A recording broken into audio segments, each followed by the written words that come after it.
Good morning, students. Today we start next unit or chapter number 9. Chapter name hydrogen.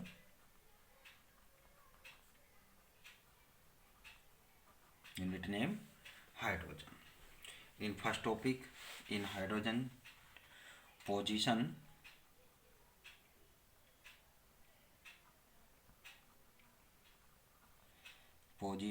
of hydrogen in the periodic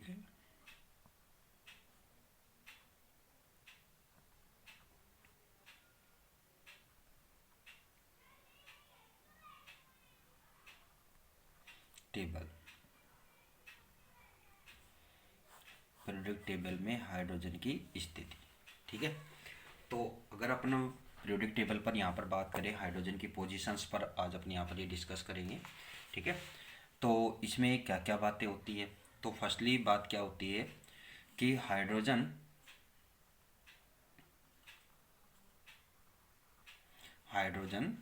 is the first element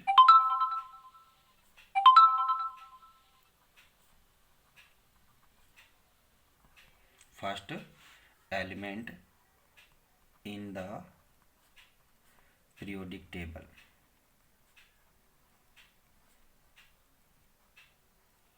ठीक है, ये क्या है, first element है और first group का first element है। ठीक है, बट यहाँ पर क्या है कि जो हाइड्रोजन है, इस हाइड्रोजन में क्या है कि एक तरह से ये क्या है कि डबल ट्रिपल कैरेक्टरिस्टिक्स शो करता है। ठीक है, यानी कि डबल तो इसमें है ही कि एक तरफ तो ये क्या है कि एल्कली मेटल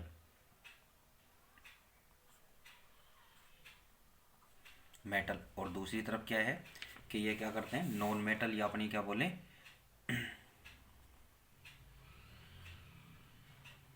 नॉन मेटल, या अपने क्या बोल सकते हैं हैलोजन ग्रुप। हैलोजन ग्रुप की तरह क्या है कि भाई जो हैलोजन ग्रुप में यहाँ पर क्या है कि जो पीरियोडिक टेबल में 70th ग्रुप है, क्या है 70th जो ग्रुप है उसके जो भी एलिमेंट है उनकी तरह बिहेव करता है।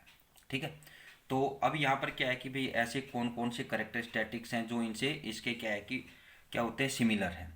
तो फर्स्टली क्या है कि एल्कली मेटल की तरह अगर अपनी यहाँ पर बात करें तो इसका क्या है कि जो इलेक्ट्रॉनिक कॉन्फ़िगरेशन है वो 1s1 है, यानी कि इसका क्या है कि पीरियोडिक टेबल में फर्स्ट पोजीशन पर है, और इसका क्या है कि इलेक्ट्रॉनिक कॉन्फ़िगरेशन क्या होता है 1s1 है।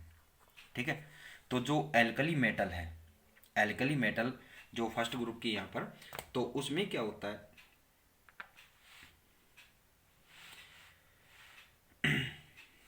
ठीक है, तो उनका क्या है कि भाई जो एल्कली मेटल की बात करें तो एल्कली मेटल का जो इलेक्ट्रॉनिक कॉन्फ़िगरेशन होता है वो क्या होता है NS1 होता है, यानी कि जो आउटर सेल है। ठीक है, एल्कली मेटल का जो आउटर सेल है उसमें इलेक्ट्रॉनिक कॉन्फ़िगरेशन क्या है NS1 है। एन मीन यहाँ पर क्या होगा कि ये 3 4 5 कुछ भी हो सकता है, बट यहाँ पर क्या है कि एस जो यहाँ पर सेल है इसमें क्या रहेंगे कि 1 इलेक्ट्रॉन रहेगा सभी एल्कली मेटल्स में। ठीक है, तो ये इनका इलेक्ट्रॉनिक कॉन्फ़िगरेशन क्या है कि हाइड्रोजन का भी इसी तरह का हो गया 1s1। ठीक है, तो यहाँ पर एक तो ये सिमिलरिटी हो गई। सेकंड सिमिलरिटी क्या होता है इसका कि सेकंड सिमिलरिटी की जो हाइड्रोजन है, ये हाइड्रोजन क्या है कि एल्कली मेटल की तरह क्या करता है कि इलेक्ट्रॉन रिलीज करता है, इलेक्ट्रॉन क्या करता है, डोनेट करेगा। ठीक है, एल्कली मेटल की जो टेंडेंसी एक नेचर है कि वो इलेक्ट्रॉन रिमूव करते हैं, यानी कि इलेक्ट्रॉन रिलीज करते हैं। ठीक है, और क्या बनाते हैं, पॉजिटिव आयन।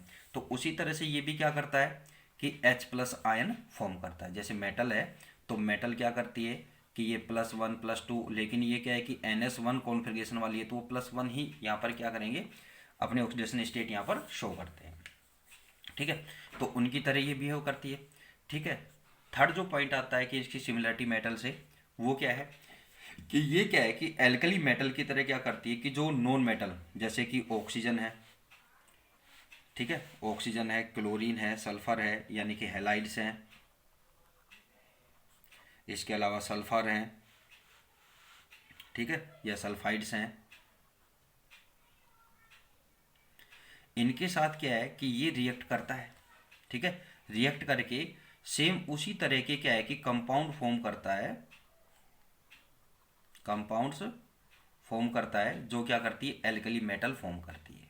ठीक है, जैसे आपको पता है कि ऑक्सीजन से ये H2O, इस तरह से HCl, HBr, HI, ठीक है, ये सभी क्या है कि इन्हीं की तरह का मैटर हो गया। ठीक है, और इसके अलावा सल्फाइड का क्या होता है, H2S है। ठीक है, हाइड्रोजन सल्फाइड। ठीक है, तो इस तरह से क्या है कि ये क्या करते हैं कि इनकी तरह की क्या करते हैं कि यहाँ पर कंपाउंड्स फॉर्म करता है। जैसे मेटल करती है तो मेटल के क्या है कि ऑक्साइड होते हैं, जैसे MgO, CaO। ठीक है, तो जैसे मेटल यहाँ पर फॉर्म करती है उसी तरह के ये भी क्या करता है कि ऑक्साइड, हैलाइड और सल्फाइड यहाँ पर फॉर्म करता है। ठीक है, यानी कि ये कैसे फॉर्म होते हैं, आयनिक बॉन्ड से फॉर्म होते हैं। यानी कि यहाँ पर क्या है कि इलेक्ट्रॉनों का ट्रांसफॉर्मेशन होता है। ठीक है, कि जो एल्कली मेटल है वो इलेक्ट्रॉन डोनेट करती है, और जो यहाँ पर हेलोजन है या ऑक्सीजन है या यहाँ पर सल्फाइड्स है वो इलेक्ट्रॉनों को एक्सेप्ट करता है। ठीक है, तो यहाँ पर क्या होता है, इलेक्ट्रॉनों के ट्रांसफॉर्मेशन से जो बॉन्ड फॉर्म होता है वो क्या होगा कि आयोनिक बॉन्ड होता है। इनके बिटवीन कोवलेंट बॉन्ड नहीं होता, कोवलेंट बॉन्ड तो शेयरिंग से होगा। ठीक है, कि दोनों एटम्स क्या करते हैं कि सेम अमाउंट में या सेम नंबर में इलेक्ट्रॉन क्या करेंगे, शेयर करते हैं, और उनके बिटवीन जो बॉन्ड फॉर्म होता है वो शेयरिंग इलेक्ट्रॉन से वो क्या होगा, कोवलेंट बॉन्ड होता है। बट क्या है कि इलेक्ट्रॉन की ट्रांसफर से, ठीक है, ट्रांसफॉर्मेशन ऑफ इलेक्ट्रॉन्स से जो बॉन्ड फॉर्म होता है वो बॉन्ड क्या होता है, आयनिक बॉन्ड होता है। ठीक है, तो ये तो इसकी कुछ बातें हो गई। इसी तरह से क्या है कि अगर अपन नॉन मेटल की बात करें तो नॉन मेटल की तरह क्या है कि इसका जो इलेक्ट्रॉनिक कॉन्फ़िगरेशन होता है नॉन मेटल्स का वो क्या होता है, NS2Np5, Np5, जो क्या है कि very nearest to the inert gas. Inert gas का जो कॉन्फ़िगरेशन होता है वो क्या होता है, NS2Np6 होता है। तो इसके नियरेस्ट है। जैसे क्या है कि भाई अगर हाइड्रोजन की अपन बात करें तो ये आप सोच रहे होंगे सर ये कैसे हो गया, तो इसमें तो पी ऑर्बिटल है, यहाँ पर ऐसा है। तो यहाँ पर क्या है कि भाई ये तो क्या है कि आगे की इनर्ट गैस होगी, लेकिन क्या है कि जो हीलियम है, हीलियम सेकंड नंबर पर ही है, और इसका इलेक्ट्रॉन कॉन्फ़िगरेशन क्या है, 1s2 है, जबकि हाइड्रोजन का क्या है, 1s1 है, जो क्या है इसके काफ़ी नियर है। ठीक है, तो ये क्या है कि अगर इसको एक इलेक्ट्रॉन यहाँ पर मिल जाए, एक इलेक्ट्रॉन ये एक्सेप्ट कर ले, तो उस कंडीशन में ये क्या बनाएगा, H माइनस आयन यहाँ पर, यानी कि नेगेटिव चार्ज आ जाएगा इसमें।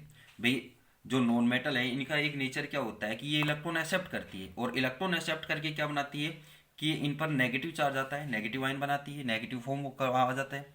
तो यहाँ पर क्या है कि हाइड्रोजन क्या है कि हीलियम का इलेक्ट्रॉनिक कॉन्फ़िगरेशन का ऑपरेशन करने के लिए क्या करेगा कि ये एक इलेक्ट्रॉन एक्सेप्ट करता है, तो ये क्या फॉर्म कर सकता है, H माइनस भी फॉर्म आयन यहाँ पर फॉर्म कर सकता है। तो ये किसकी सिमिलरिटी हो गई, नॉन मेटल से।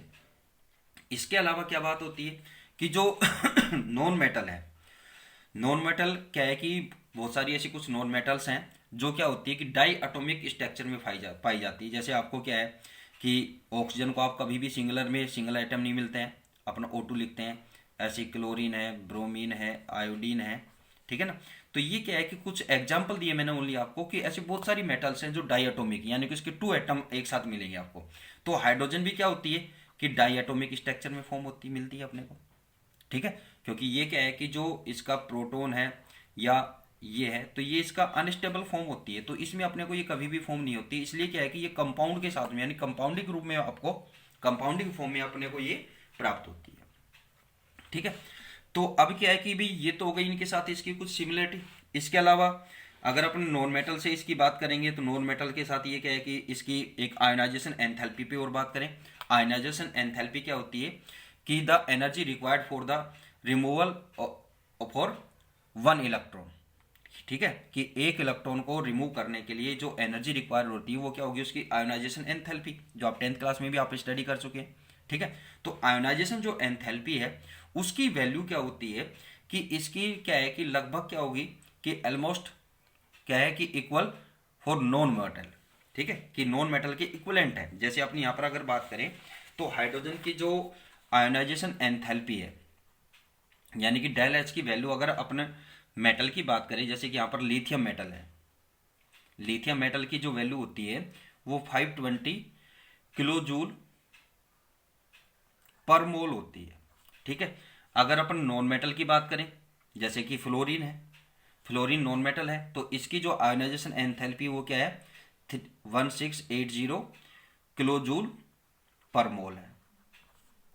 ठीक है, बट यहाँ पर हाइड्रोजन की बात करें, हाइड्रोजन की जो आयोनाइजेशन एंथैल्पी है उसकी वैल्यू क्या होती है 1312 किलो जूल पर मोल होती है। तो जो क्या है कि ज़्यादा किसके क्लोजेस्ट है, नॉन मेटल के। तो ये क्या है कि इसे इस रीजन से क्या है कि इसकी कुछ स्ट्रक्चर्स यानी कि ये क्या है कि इस तरह से ये सिमिलरिटी दिखाता है, शो करता है। इसके अलावा क्या है कि हाइड्रोजन में एक मेन करेक्टर क्या होता है कि इसका एक सबसे बड़ा करेक्टर क्या है कि इसमें कोवलेंट बॉन्ड बनाने की कैपेसिटी होती है। और कोवलेंट बॉन्ड के रीजन से क्या है कि ये अपने को क्या है कि नेचर में बहुत सारे अपने क्या है कि कंपाउंड्स में या अपन ये कहें कि बहुत सारे किसमें अपने को मॉलिक्यूल्स में अपने को ये फाउंड होता है नेचर में। ठीक है, कि जैसा आपको पता है कि आप हाइड्रोकार्बन्स हैं तो उसमें हाइड्रोजन या हाइड्रोजन है। इसके अलावा अपने जो डेली यूज की काफ़ी डेली यूजेज जो अपने यूज करते हैं फूड में, जिसमें प्रोटीन है, ग्लूकोज है, ठीक है ना, कार्बोहाइड्रेट, फैट, ठीक है, इसके अलावा अपने विटामिन्स, ठीक है, तो ये जो भी अपने यूज करते थे उसमें हाइड्रोजन भी एक पार्ट होता है इनमें। ठीक है, तो ये क्या है कि नेचर में क्या है कि ये क्या है कि अपने को बहुत सारे उसमें फॉर्म में अपने को ये मिलता है। ठीक है, तो ये तो बात हो गई कि भाई इसके साथ भी सिमिलरिटी है, इसके साथ भी सिमिलरिटी है। तो इस रीजन से आप क्या है कि इसको आप मेटल के साथ इसको पीरियोडिक टेबल में मेटल के साथ इसको फिक्स करें या नॉन मेटल के साथ फिक्स करें, क्वेश्चन अपना ये हो जाता है। बट यहाँ पर क्या है कि इन दोनों के साथ सिमिलरिटी के अलावा इसकी क्या है कि कुछ डिफरेंट या कुछ स्पेशल करेक्टर है जो क्या है कि इन दोनों से यानी कि मेटल और नॉन मेटल, एल्कली मेटल या अपन क्या कहें नॉन मेटल, मेटल और नॉन मेटल दोनों से क्या है कि वो डिफर है। लाइक आपको यहाँ पर क्या है कि यहाँ पर क्या है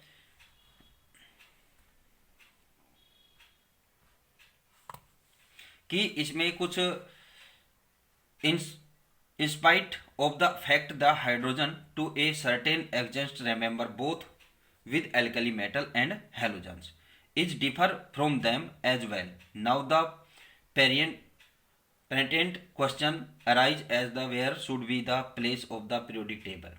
Lose the electron from the hydrogen atom result and nucleus. ठीक है, कि अब यहाँ पर क्या सपोज किया गया कि भाई ये जो इलेक्ट्रॉन रिलीज करता है जो यानी कि H+ फॉर्म करता है, तो उसकी बजाय अपन यहाँ पर क्या मान लें कि ये क्या करता है कि अपनी न्यूक्लियस को क्या करता है कि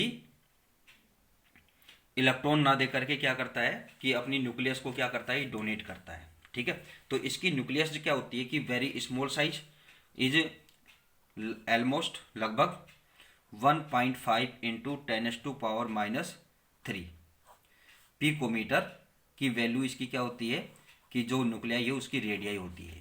ठीक है, न्यूक्लियस इतने साइज की है। This is extremely small as compared to normal atomic and ionic size. ये क्या है कि एटॉमिक और आयनिक साइज से क्या है कि काफ़ी छोटी है, यानी कि एटॉमिक और आयनिक साइज की अगर अपने उसकी रेडियस की साइज की बात करें, न्यूक्लियस की साइज की बात करें तो न्यूक्लियस क्या होता है 50 to 200 पिकोमीटर तक होता है एक नॉर्मल साइज का न्यूक्लियर किसी भी एटम के लिए, but it is very small है। ठीक है, तो सो H+ does not exit freely and it is always associated with other atom और मोलिक्यूल्स, दस is a unique in behaviour and is therefore best place separately in the periodic table. तो इन सब reason से क्या है कि भाई सिमिलरिटी भी है, कुछ दोनों के साथ सिमिलरिटी भी शो कर रहा है। ठीक है, कुछ स्पेसिफिक करेक्टर भी ये शो कर रहा है। तो इस रीजन से क्या है कि इसको क्या है कि पीरियोडिक टेबल में आप क्या करते हैं यानी कि पीरियोडिक टेबल में इसको सेफली यानी कि एक फिक्स यानी कि सेपरेट इसको क्या है कि पोजीशन दी हुई है। ठीक है, क्योंकि इसका करेक्टरिस्टिक्स इतने हैं कि आप इसमें कंफ्यूज हो जाएंगे कि इसको किस मैटर पर रखा जाए यानी कि किस पोजीशन पर इसको फिक्स किया जाए, सेपरेट किया जाए। तो इसलिए क्या है कि इसका सेपरेट पोजीशन क्या है कि आपको किस में दी हुई है कि इसका पीरियोडिक टेबल के में फर्स्ट पोजीशन इसको क्या की गई है सेपरेट की गई है। ठीक है, तो ये क्या है position of hydrogen in periodic tables पर है। ठीक है, तो ये इस पर कुछ मैटर्स थे, तो अब आप इसको बुक से आप नोट कर लेना।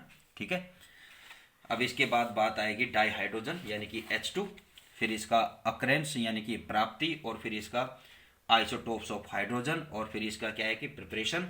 ठीक है, तो ये आगे के नेक्स्ट टॉपिक आएंगे, इसमें से भी, इस चैप्टर में से भी कुछ टॉपिक आपके रिमूव हुए हैं तो वो आपको बता देंगे मैं। ठीक है, तो आज के लिए इतना ही काफ़ी, थैंक यू।